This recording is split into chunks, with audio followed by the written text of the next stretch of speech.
Please listen carefully.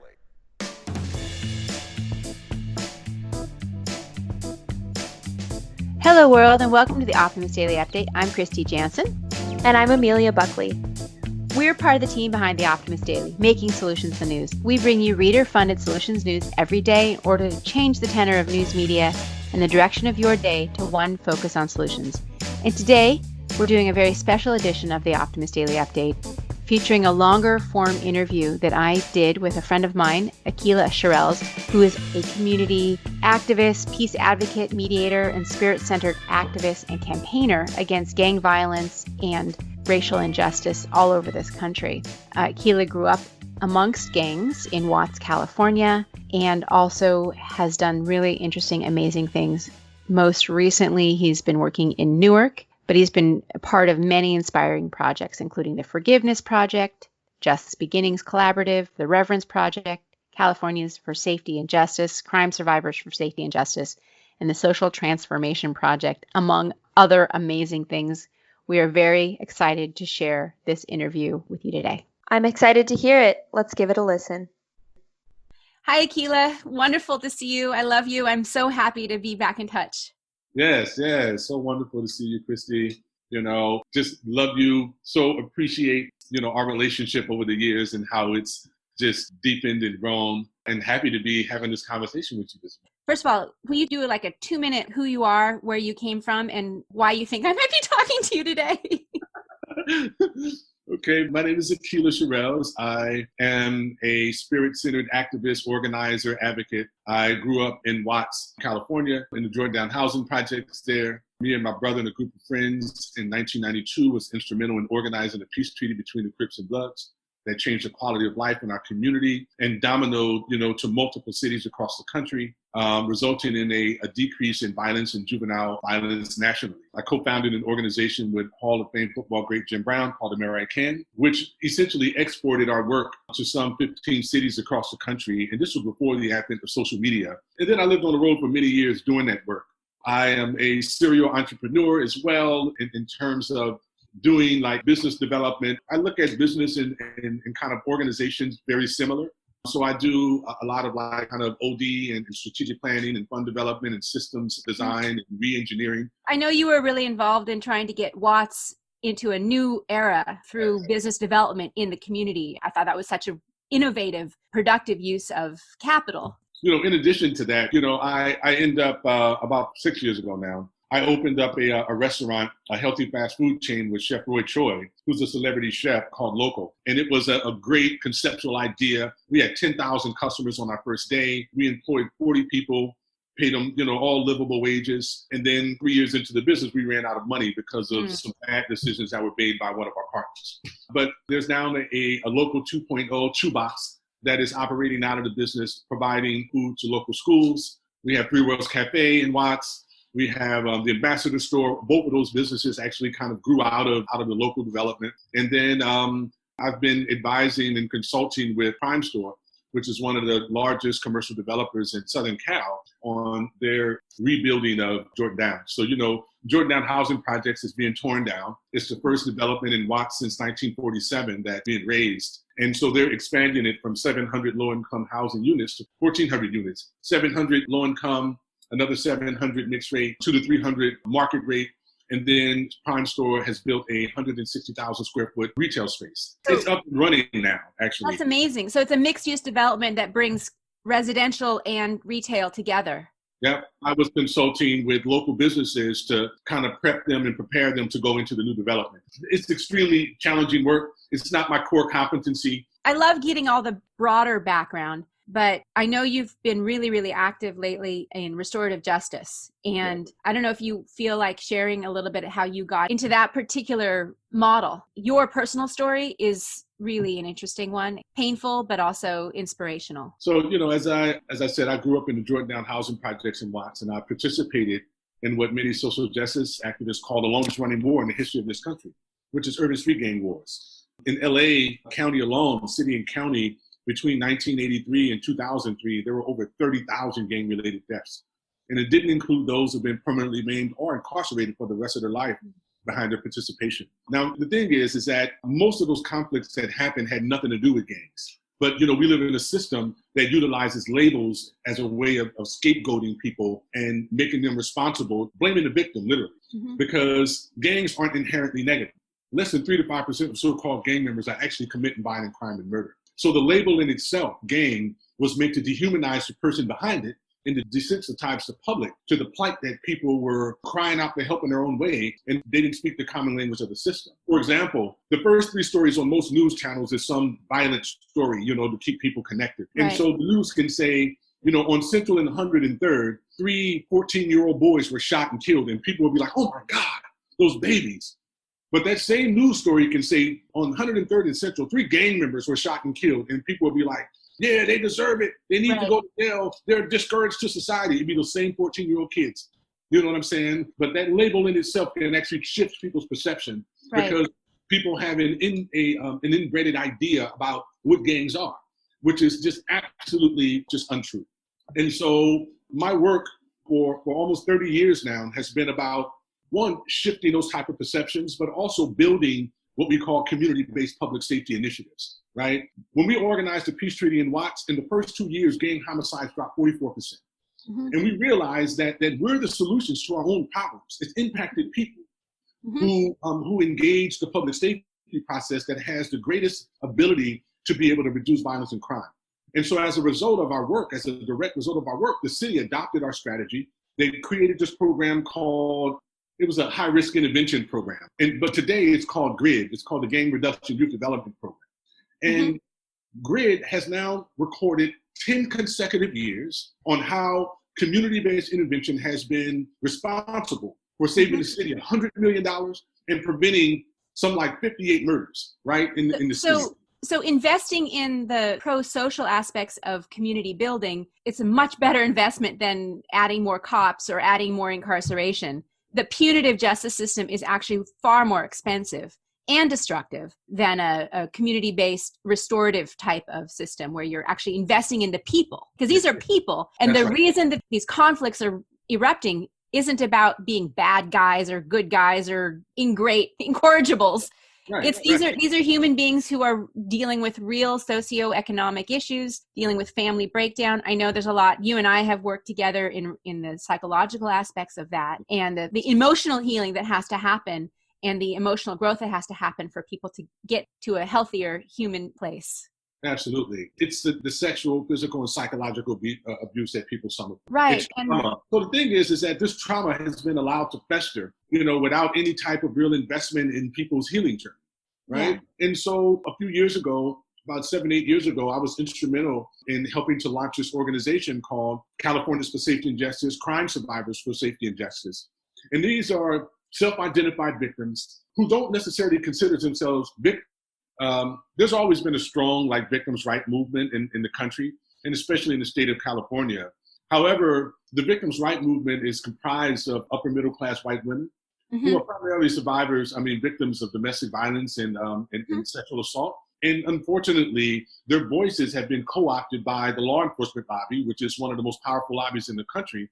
And they've been used to pass draconian laws, like 3 strikes and you're out. And trying our children, 14 years old as adults and saying that, if you do an adult crime, you do an adult time. This is absolutely ridiculous. These are children and they're redeemable. 10 years later, they're just not the same people. And the science actually proves it, right? So we empathize with them because some of them also have been victims of heinous acts.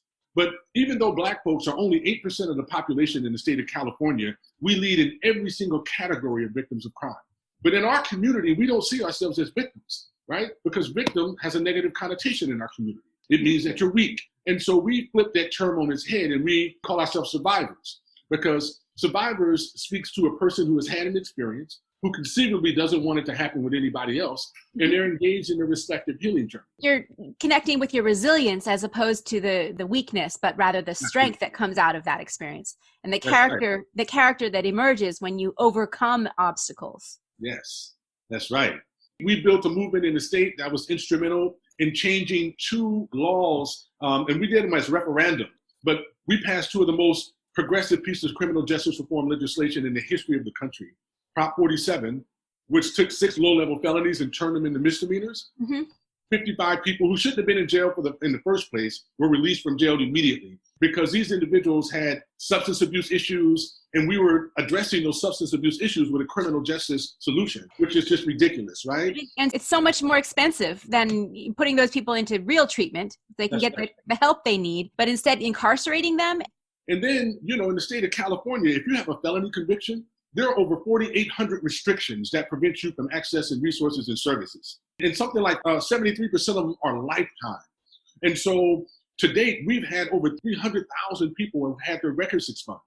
Because if you had a felony conviction for petty crime like forgery, or you were on welfare for 2 weeks longer than you were supposed to be, you get disqualified from getting public housing, student loans, being able to access AFDC, GR, all types of things. Mm-hmm. And so we were able to move those barriers out of people's way. Some people who were suffering through these things for 30, 40 years in order to now be able to access services. Because if you are a survivor and you have some type of justice involvement, you're automatically disqualified from actually being able to receive services, healing services.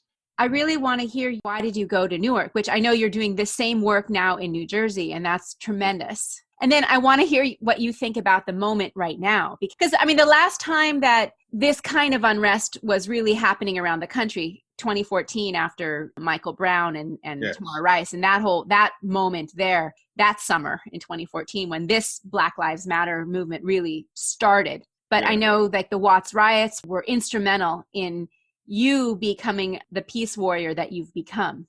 Yes. Was that period of time with Rodney King. And that also was sparked by a video of unconscionable police violence against a Black man. The history is echoing, but I'm wondering if you are sensing a movement, a change in today's moment. And I want to hear your thoughts on that, in addition to learning a little bit more about what you're doing in Newark right now. Well, it's, I would say that it's a moment that is yet to be movement, but it has the potential. And so I'm in Newark, New Jersey, working for that very reason. We started this work in 1992 we started before 92, but with the Rodney King beating by LAPD, right? Because this is just a similar type of situation. But I've been knowing Ras Baraka, the mayor of Newark, for close to 25 years. And we were both activists in the community doing this work.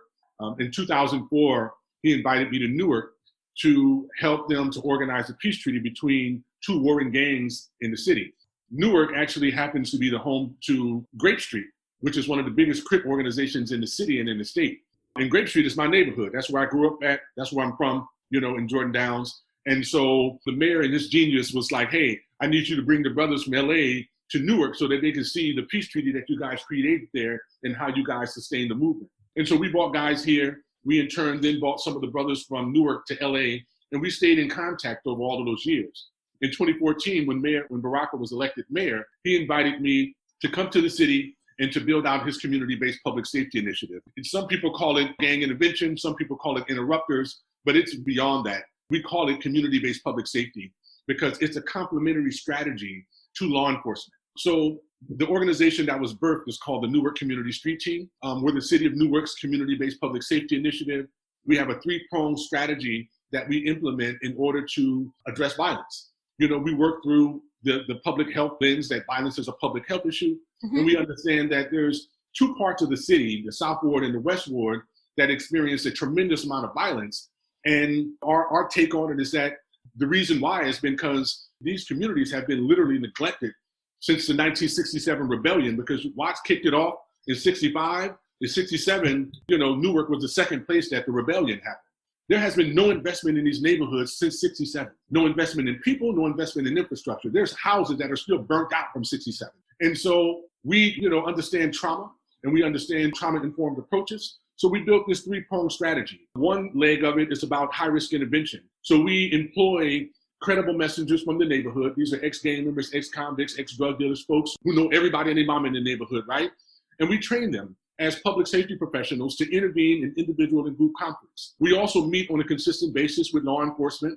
Law enforcement shares intelligence with us. There's a very high bar in terms of police being able to arrest and prosecute someone, in terms of what has to be in place. And so in most cases, they can't always arrest and prosecute, and nor can they prevent shootings from happening. What we can do is work on preventing the next one, the retaliation. Right. And so our people are much more uniquely positioned to be able to do that because of relationships. So we utilize a relationship-based approach to do this work. We also utilize data through our partnership with Rutgers University to inform our strategy as well.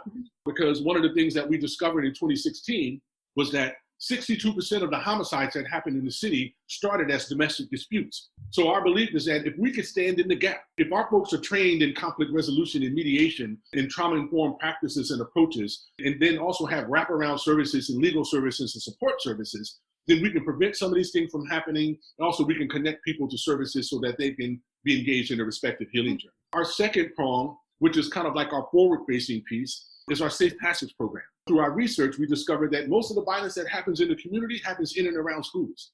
Things happen on campus that spills out in the community on Friday. Things happen in the community on Saturday and Sunday that spills onto the campus on Monday morning.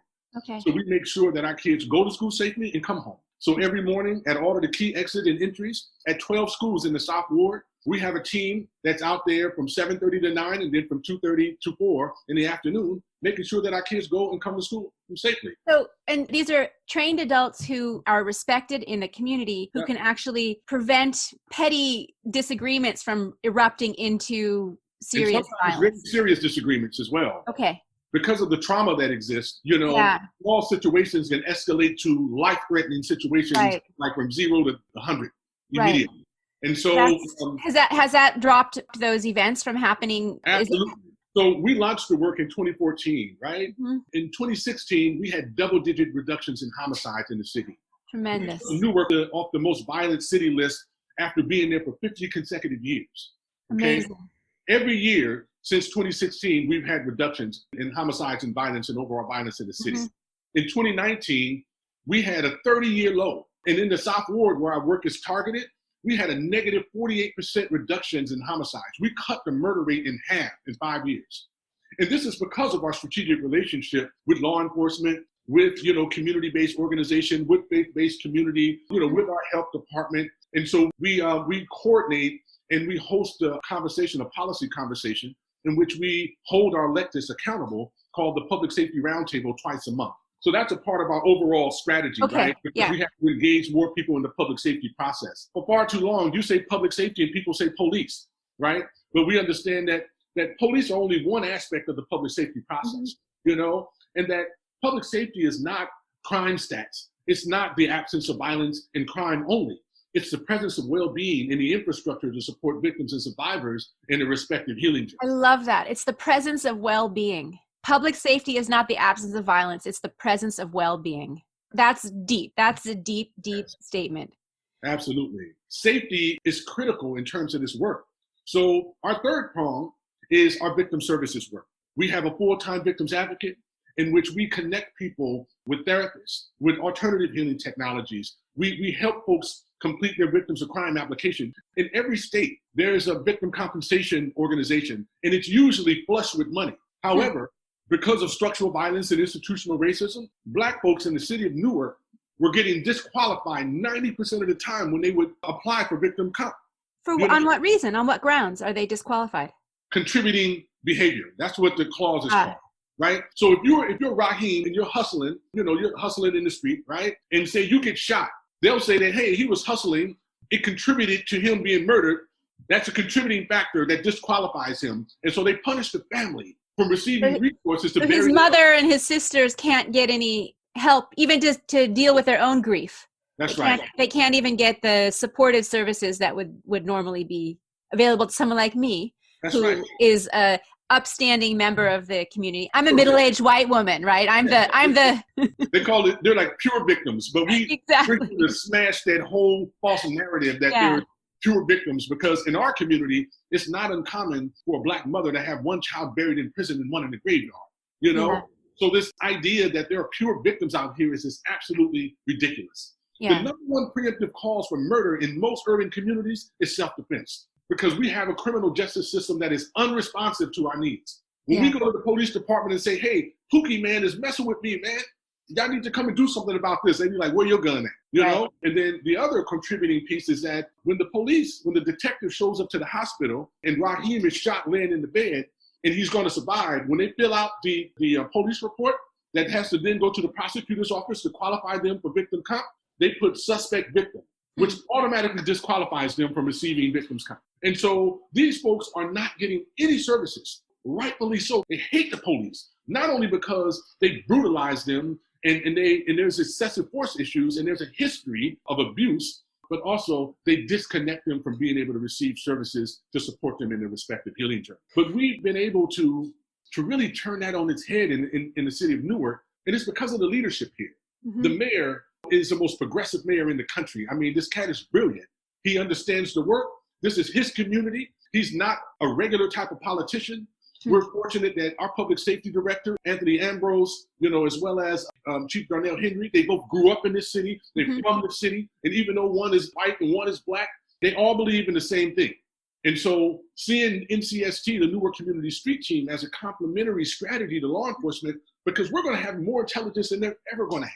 So we're like, we need you to help us to gain greater access so that we can provide services for our people. And instead of them calling you sometimes, they need to just call us. Right. And so then creating those kind of community-based, relationship-based, supportive services as a part of the public safety, it takes some of the pressure off the policing. Straight up. Right? That's right. Because you know what our cops go through? Our cops are working 4 12-hour shifts.